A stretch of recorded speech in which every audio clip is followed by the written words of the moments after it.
Hi, I'm Brian. Today I'm going to show you how I built storage shelves that are both strong and cheap. We recently moved into a new house and have just finished unpacking. There's a few things we'd like to store in the basement, so I decided to build some storage shelves. Most DIY shelves I see are massively overbuilt, using 3/4 inch plywood and 2x4s. I wanted ours to be plenty strong, but cheap and material efficient too.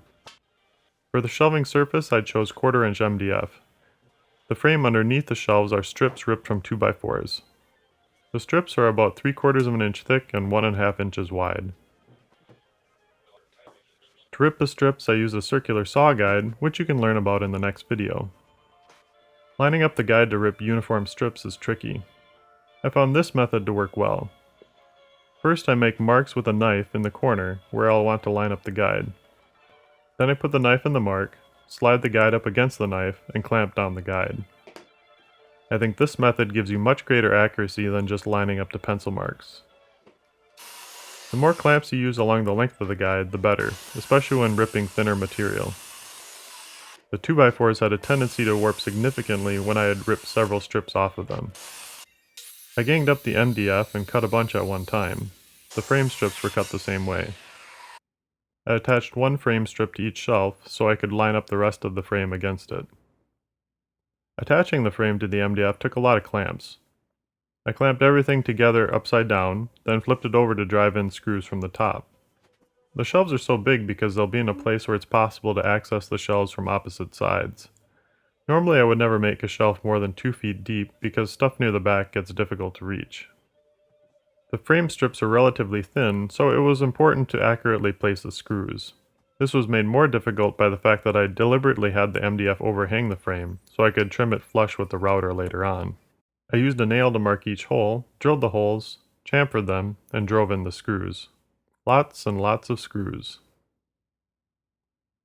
With a flush trim bit on the router, I trimmed the MDF to the frame.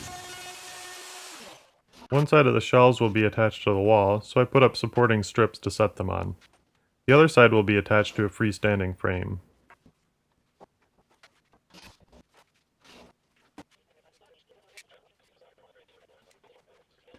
The uprights for the frame are pieces of 2x4 ripped in half. The other pieces have the same dimensions as the shelf frames.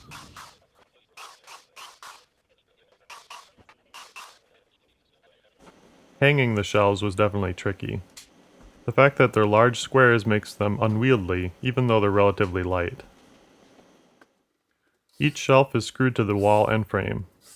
If you're building a freestanding shelf, I'd recommend adding some reinforcing pieces running diagonally in the back to add some stiffness. If you don't, it'll be wobbly.